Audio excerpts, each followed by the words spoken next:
Hey guys, remember to like the video and hit subscribe.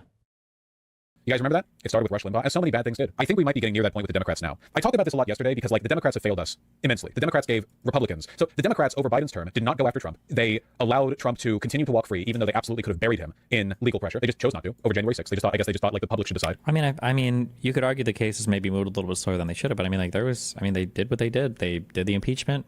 Republicans didn't convict in the Senate for bullshit reasons. They had their federal investigations, but I mean, or whatever. You know, they gave the Supreme Court to Trump by way of losing to him prior by fronting Hillary Clinton. They gave both houses of Congress. They've given him the presidency, and now they backed off completely. When was the last time you heard something from Biden? Nope, he's gone. When was the last time you heard something from Kamala Harris? Nope, she's gone. Good night, y'all. Literally, you lose. Goodbye. We're just like empty, vacuous politicians. Remember how active Donald Trump was even after January 6th failed? You'd think like Donald Trump would have run to the edges of the earth after that. Like literally, like failed insurrection, turned on by his own party for a time. The Democrats didn't capitalize on it, and then Biden gets inaugurated. But nope, Trump never stopped. And look what. this is actually a really good point, and there's an issue with I might be totally making this up, but I feel like I read somewhere, I've seen that, like, it's just typically considered a very big faux pas for prior presidents to ever comment politically about current things going on. You're just not supposed to do that. It's just supposed to be like a thing that I don't think, like, even Jimmy Carter and stuff, people who are active and doing like volunteer work or whatever, like, you just don't talk about current politics. I think that should change. Like, these are like your hero units from the past. Like Obama and Biden and Hillary and everybody, like, I think should be front and center and should be making more statements and everything. I think they should be more active. He did kind of hide away at Mar-a-Lago for a year. No, Trump was always tweeting and always like on some shit and like making statements and doing stuff. I feel like Trump was always front and center in terms of like the attention of the country. Wait, let me use their rhetoric. Hold on a second. What it turned out to be. You know, like, look how that happened. My argument from yesterday and now today, like, the only path forward is infinite hatred towards the Democrats, because they did this to us. They ruined it. They did it to us. They did it deliberately. They did it through incompetence, through malfeasance. They did it through abstemiousness. They're horrible. I hate them. I hate Pelosi. I hate Schumer. I hate Jeffries. They're horrible, horrible, horrible politicians. And I mean that both in terms of their ethics and in terms of their ability to actually be politicians. You saw this clip, right? I hope you did, because it's pretty bad. Okay, Jesus. Where Hakeem Jeffries did a press conference, and he was basically like, well, what do you want us to do? We need audio for audio to happen. What leverage we actually have? What leverage do we have? They control the House, the Senate, and the presidency. It's their government. What leverage do we have? Just remarkable. Just absolutely remarkable. Incredible defeatism. They lost by 1.8%. Oh, sorry, there's nothing we can do. We have no power. Because Democrats... Well, I mean, like, to some extent, like, there's different ways that you can phrase this. Like, Democrats need to do what they can, but it's just crazy that Democrats get blamed no matter what. That has to change somehow. Like, Democrats will do something as much as they can, and then people will blame Democrats if it's not perfect. Like for the ACA, people blame Democrats for us not having like a public option or single-payer healthcare. It's like, bro, how are you blaming Democrats for getting the Affordable Care Act passed because it wasn't enough? What the f? Or if like two Democrats vote against something, then the far left is like blaming the Democrat Party for being ineffective. And it's like, wait, what the f? What about the Republicans? No, the Democrats are worse. Bro, every single Democrat voted for this except for one or two. All the Republicans voted against this. What the f? And then it's the opposite, because when Republicans are a minority, the Democrats get blamed for everything, but you have to keep voting for the Republicans. It's never the Republican fault. And then when the Republicans are in power, even when the Republicans are in power and they're not executing well enough, it's still the Democrats' fault. Like, because of the deep state, every single thing that happens bad in this country, at least in the media by the far left and then all of the right, is blamed on the Democrats, no matter who's in power or no matter what. And you also have to reconcile with the fact that, for better or for worse, conservatives enjoy, I think in every government around the world, a really good deal of structural advantage just because of the structure of our government, of the fact that rural areas are smaller and rural areas have geographic power in places like the Senate, even a little bit in the House, and a place like the Electoral College. So Republicans like get to fight from a strong structural advantage as well. So it's just so annoying. Yeah, it's this chart over and over and over again. Who did the thing? Democrats did it. Was it good or bad? It was good. Not good enough. The Democrats. Who did the thing? Democrats. Was it good or bad? It was bad. The Democrats. If Republicans did it, if it was good, this never happens. Why didn't the Democrats do it?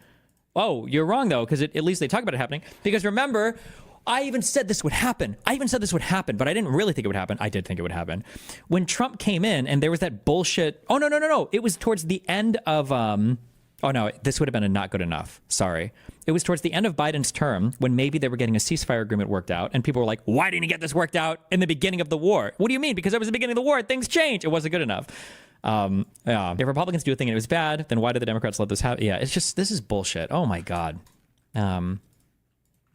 It's just not, it's so uneven.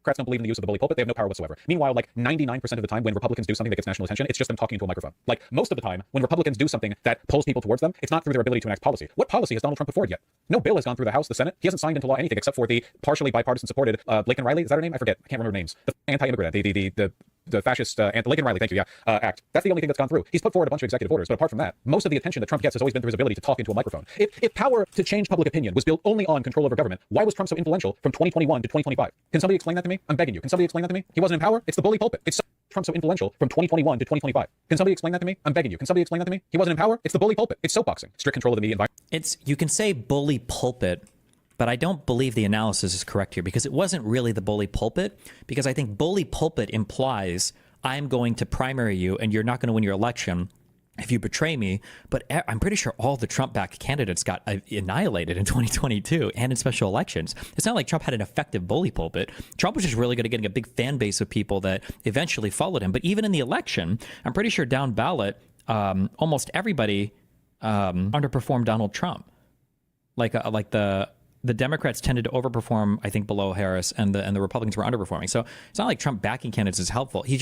What he's doing right now is just very special with commanding the attention economy. And this is just a new thing that Democrats need to adapt to better. The only person who kind of had a handle on this, I think, was AOC. Environment. Not even that. Right now, the media environment is completely controlled by the right. But back in 2021, 2022, no, not really. There was a period of time during which they were even turning on Trump. Democrats just failed to use this power. They don't believe it. So if we're going to get out of this mess, there's two ways, okay? Short of like rah revolution, yeah, I get it, okay? Short of that, in terms of like electoral performance, you make a third party or you make the Democrats better. Third party, for a wide variety of reasons that I've been rambling about for 5 years now, I just don't think it's very viable. It's very, very, very, very, very, very difficult to build this up. Certainly in the context now, the political context, that we exist in currently. It hasn't succeeded yet. I don't think it'll succeed in the near future. However, I do think that pressure is mounting right now against the DNC. I think that people are getting more and more upset. I saw this clip yesterday right after stream ended. I just about blew a gasket, okay? I had this damn near killed me, and I'm considering pursuing legal action against Jeffries because I consider this kind of like a personal attack against me. So you know how Eric Adams, the ostensibly Democratic mayor, the corrupt mayor of New York City, who has for some time now been signaling more and more that he is leaning right, up to just now getting pardoned by the DOJ, not pardoned, but like having the case against him dropped by the DOJ, and in exchange he's allowing ICE to run rampant in New York City, and he's told his people not to be critical of Trump. Here's what Hakeem Jeffries, effectively the leader of the Democratic Party, has to say about that. Any reaction to the dropping of the charges against Eric Adams? No reaction at this point in time. The people of New York City will make a determination as to who is best positioned to lead the city of New York forward. Now, I want you to imagine this, okay? I want you to imagine that a powerful local Republican, like a governor of a major Republican state, because this is New York City here. So let's say like the governor of Florida, okay, had corruption charges brought against him back in 2021. And then the DOJ dropped them. And in exchange, the Republican governor not only announced a bunch of left-wing policy, but also allowed the Democrats to run the state more directly and said that he and his officials would no longer criticize Democrats. And then you went up to any Republican and asked them how they felt about that. That mother would be torn apart. Republicans threaten to primary their own people if they disagree with Elon on any point. This is the New York mayor. I just don't understand what could the Democrats even say? Because this is New York City here. So let's say like the governor of Florida, okay, had corruption charges brought against him back in 2021. And then the DOJ dropped them. And in exchange, the Republican governor not only announced a bunch of left-wing policy, but also allowed the Democrats to run the state more directly and said that he and his officials would no longer criticize Democrats. And then you went up to any Republican and asked them how they felt about that. That mother would be torn apart. Republicans threaten to primary their own people if they disagree with Elon on anything. The Democrats, well, I mean, is Eric Adams expected to win re-election in November? won't even turn on people who have already ranked with Judas. Like Hakeem, there's apparently no line where Hakeem Jeffries is willing to rein in his own party. There is literally no point after which he will go, oh no, I think we should have some kind of standard within our party. Like maybe our party. Well, I mean, it's the mayor of New York. Eric Adams is the mayor, right? Am I retarded? Sorry. He's the mayor of New York. So, this isn't even like a federal office. I don't know why would you even waste anything on this? Like, what do you... He shouldn't be comprised entirely of people with no values who will kowtow to the right. I owe my constituents nothing. If you want more on how uniquely unlikable Jeffries is, you should check the comments on his talk with Jon Stewart. Yeah, unfortunately, I can't go over because I'm pretty sure Jon Stewart's podcast is content ID'd, but like everyone hates Hakeem Jeffries. I hate Hakeem Jeffries, but a lot of other people do as well. Me hating him, that's not new. Yeah, here you go. The comments underneath this interview. Usually Jon's podcast episodes give me food for thought. This time it helped lull me into an afternoon power nap. My God, this can't be the future of Democratic leadership. Criticizing him for his healthcare policy. Bernie interview amazing. AOC interview inspiring. This interview painful. Establishment Dems clearly don't have a plan. Let me save you an hour. Jon politely points out it appears the Democrats think like, listen to that. Like, listen to this. For his healthcare policy. Bernie interview amazing. AOC interview inspiring. This interview painful. Establishment Dems clearly don't have a plan. Like, Bernie interview, amazing. AOC interview, inspiring. This interview, painful. Establishment Dems clearly don't have a plan. What was Bernie's plan? Bernie got nothing done at all. What was AOC's plan? I love AOC now, but it's because she's folded into the ordinary, like, Democratic Party. There was no Green New Deal. Like, her, like, very far other stuff didn't pass either. So, what? Like, these are amazing and inspiring people were ineffective leaders? Like, come on, what? Let me save you an hour. Jon politely points out it appears the Democrats think our current problems have to do with messaging rather than delivering for the American people. That the public is frustrated and angry that corporations and the wealthy rig the system. Hakeem's response: we must do a better job of messaging. We do deliver for the American people. That's true. That is true. If I haven't even somebody link me this Jon Stewart interview because that is true. Seen the interview. Pretty sure Hakeem Jeffries hates Hakeem Jeffries at this point. He should. Embodiment of everything wrong with the party. Everyone here hates him. Everyone hates Hakeem Jeffries. No one likes Hakeem Jeffries. Okay, and that's important because it didn't used to be this way. The average liberal voter has always been more or less okay with Democratic leadership, at least in recent years. But now, I hope we might be building to some kind of genuine reckoning. This is just from yesterday. Scoop.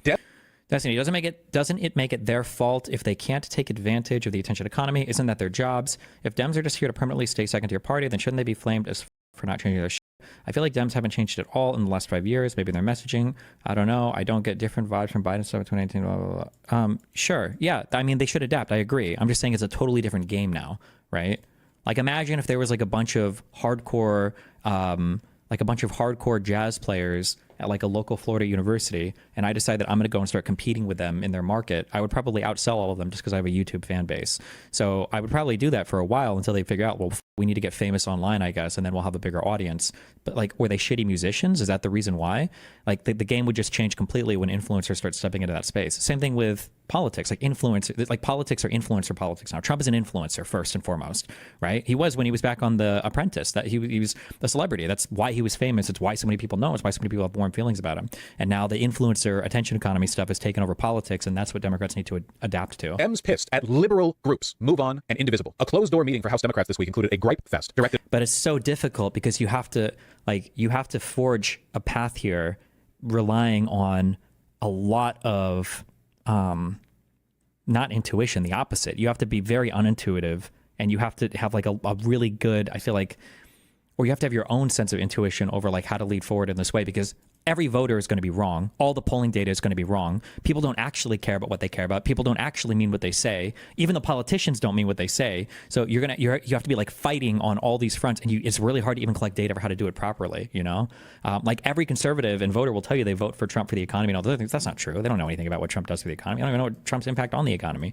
They can't name a single Trump policy in regards to the economy or how those policies would affect the economy. That's bullshit, right? So even on the polling data and everything, you have to ignore as you're like moving forward to try to be more effective. So it's an incredibly difficult thing or unintuitive problem, I think, to approach especially for politicians who are probably so much more used to having like an established way of doing things. Dems pissed at liberal groups, Move On and Indivisible. A closed-door meeting for House Democrats this week included a gripe fest directed at liberal grassroots organizations, sources tell Axios. Why it matters. Members of the Steering and Policy Committee with House Minority Leader Hakeem Jeffries in the room on Monday complained activist groups like Move On and Indivisible have facilitated thousands of phone calls to members' offices. People are pissed. A senior House Democrat who was at the meeting said of lawmakers' reactions to the calls. The Democrat said Jeffries himself is very frustrated at the groups who are trying to stir up a more confrontational opposition to Trump. A Jeffries spokesperson disputed that characterization and noted Axios that their office regularly engages with dozens of stakeholder groups, including Move On and Indivisible, including as recently as Monday. There were a lot of people who were like, we've got to stop the groups from doing this. People are concerned that they're saying we're not doing enough, but we're not in the majority, said one member. Some Democrats see the callers as barking up the wrong tree, given their limited power as the minority party in Congress. It's been a constant theme of us saying, please call the Republicans, said Representative Don Bayer. I reject and resent the implication that congressional Democrats are simply standing by passively, said Rep. Richie Torres. This is the guy who tried to get Hassan banned from Twitch for being anti-Semitic. He's extremely bought by AIPAC. On the other side, people are angry, scared, and they want to see more from their lawmakers right now, other than floor speeches about Elon Musk. Indivisible co-founder Leah Greenberg told Axios.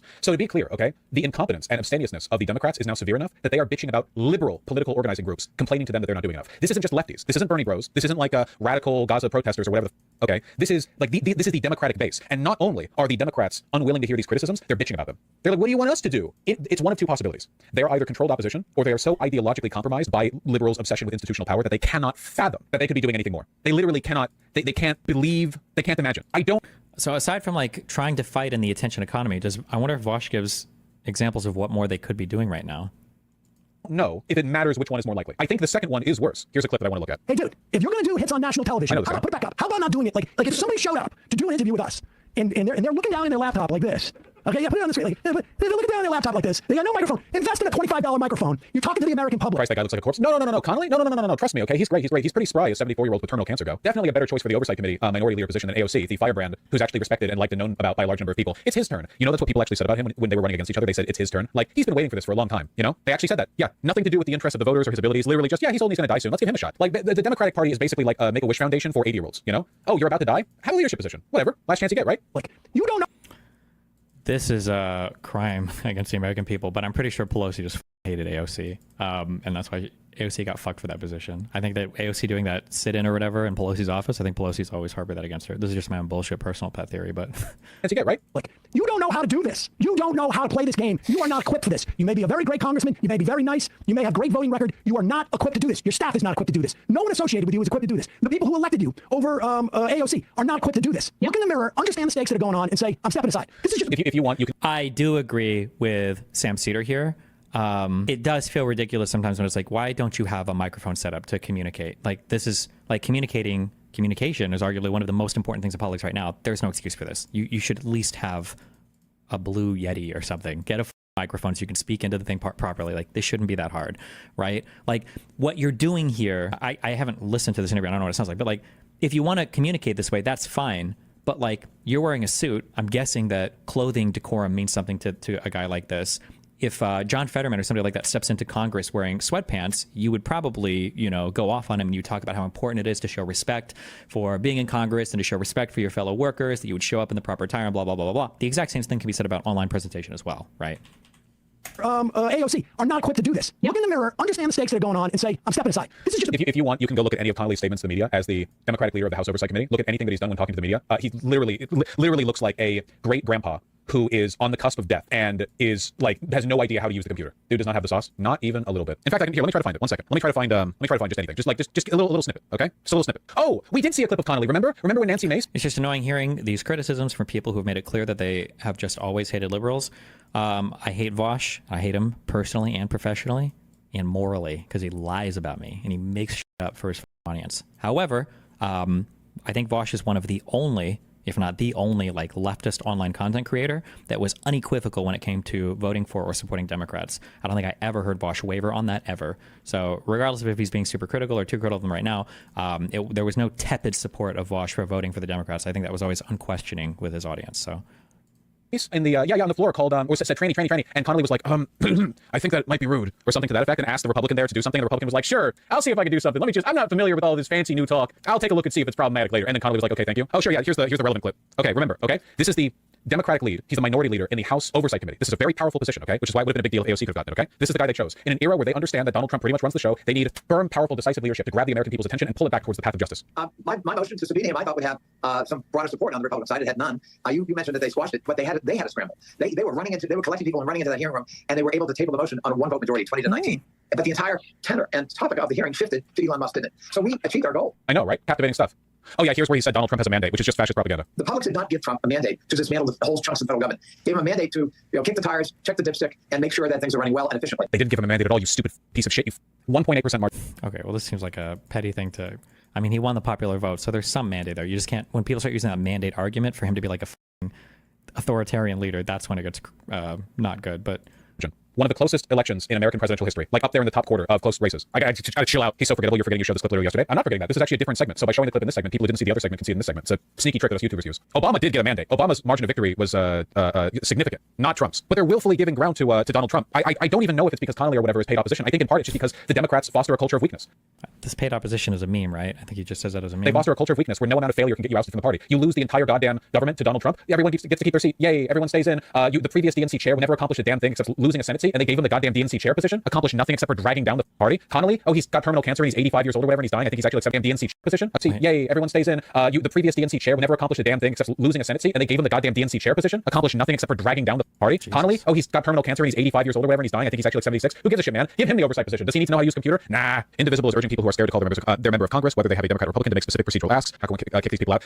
Basically, what I am saying is that liberals in this country need to hate Democrats more than you think is possible. Okay, you guys are emotional. I haven't heard anything about a mandate in 2020. That's because the popular vote didn't matter in 2020 because the popular vote doesn't matter because we're a republic, not a democracy. Until Trump wins the popular vote. Then we're the most democratic country in the world. And now democracy is so important, it allows the president alone to overrule every other branch of government.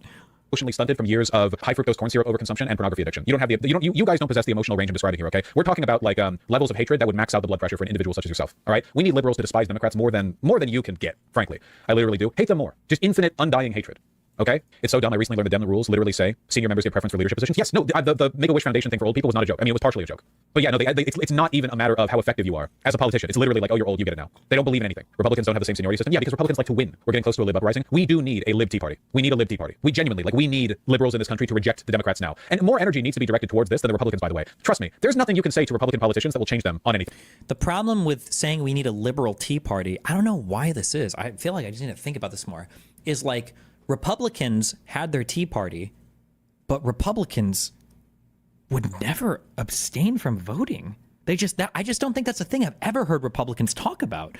Like, for liberals, or not liberals, but for the left, if they don't get their hyper leftist candidate, they're done. They give up. They're out of here. They don't want to vote for shit. You didn't give them exactly what they wanted. They're gone. I can't think of any Tea Party people who are like, I'm going to vote for Obama because I'm so upset that McCain got the nomination, or I'm not even going to vote at all because I hate Romney. Like, maybe they didn't vote because people were turned off from it or because Obama was just so popular. But look at Donald Trump.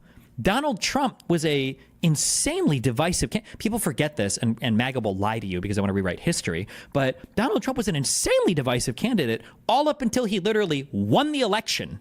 Like, there were multiple people. We can look at, I even had articles of Ben Shapiro and Matt Walsh talking about they would never vote for Donald Trump, these like big pundits, because they hated it. But when it comes time to vote, Republicans show the up. They're like, F it, bro, I'm not going to miss this election. Republicans vote so much that they're talking about how millions of illegal immigrants are being bused. I remember walking through my mom with an argument one time where she's like, Stevie, I think they brought in 5 million illegals on buses to vote. And I'm like, Mom, 5 million? Let's walk through the math, Mom. How many buses of illegal immigrants would this be? If there's 100 people per bus, this is like 50,000 buses. There's no pictures. There's no videos. Wouldn't there be photographic and video evidence all over the United States if millions of illegal immigrants were being bussed in to vote, Mom? Stevie, they did it at night. It would always be the most ridiculous excuses. Even when Republicans think that illegals are voting, think that Democrats are rigging the ballot box, think that Democrats are doing all sorts of Republican, they still go to vote. They still show up to vote. Meanwhile, leftists are like, you didn't nominate Fidel, Che Guevara, Stalin, Lenin, Castro, Sanders? Pfft, f you then. You don't deserve my vote. Gaza's speaking now, bitch. Get me out of here. Like, the f.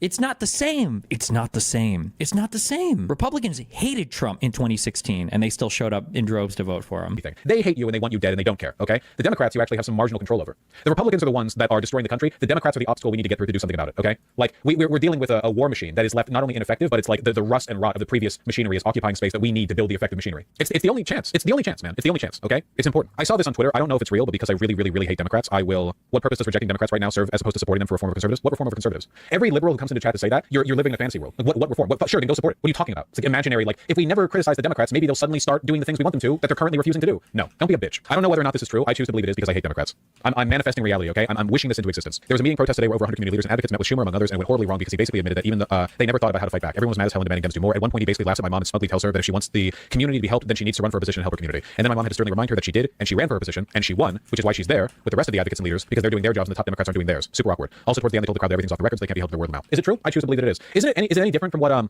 Weinstein said? Can somebody give me that clip with the Sunrise Movement? I believe it because it's what they've done before. You know? Can somebody find me that clip? Feinstein, not Weinstein. Sorry, that's a different person. Feinstein. Not that I give a shit. Spiritually true statement. You're speaking of ancient Democrats being allowed to run high-profile positions basically forever because leadership seniority and them hating their voters. We are trying to ask you to vote yes on the Green New Deal. Okay, I'll tell you what. We have our own Green New Deal. Some scientists have said that we have 12 years to turn this around. Well, it's not going to get turned around in 10 years. What we can do Senator, if is this doesn't put get turned around in 10 years, you're looking at the faces of the people who are going to be living with these consequences. The government is supposed to be for the people, by the people, and all You know what's interesting about this group is I've been doing this for 30 years. I know what I'm doing. You come in here and you say it has to be my way or the highway.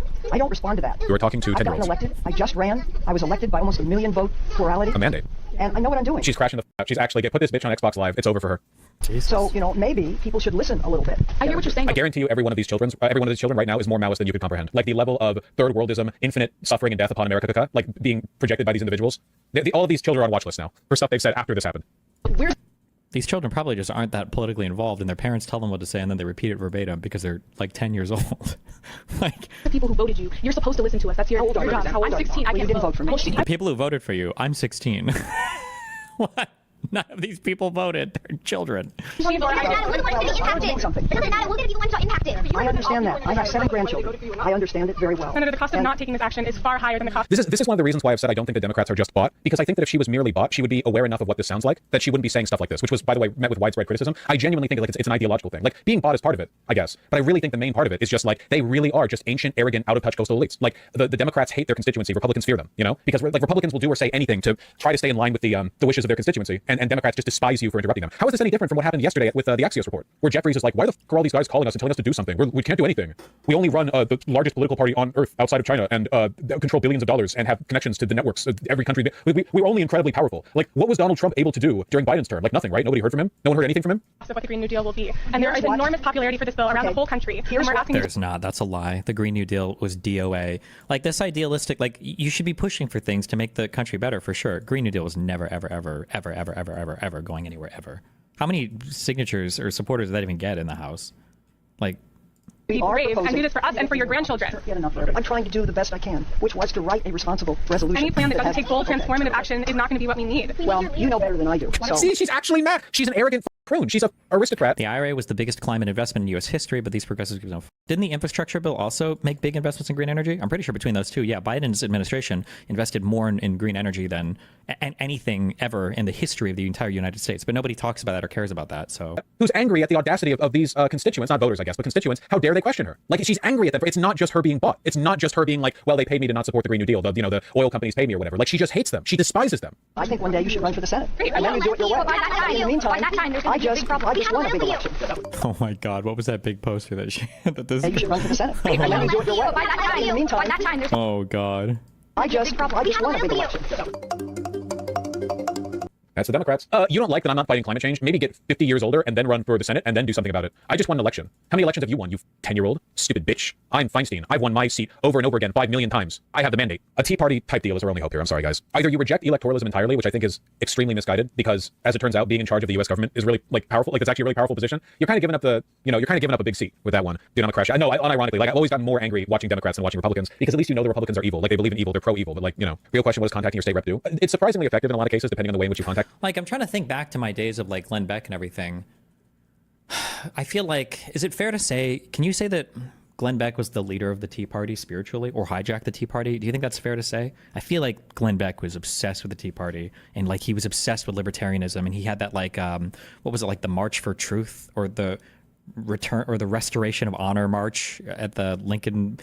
I don't know. It felt like Glenn Beck was huge on that Tea Party early on. Him or Rush.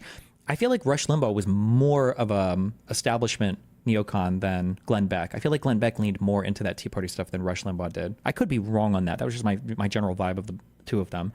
Like, I feel like I didn't hear Rush Limbaugh talk or opine about libertarianism anywhere near as much as I heard Glenn Beck obsessed with libertarianism.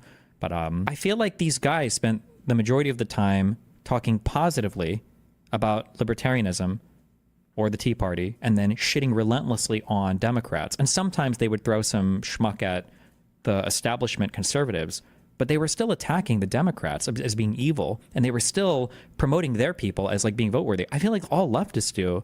I don't know if leftists ever attack the right. I don't know if they ever do at all. Or if they do, it's just like to drop a little racist bomb and then come back and then shit on liberals more and more.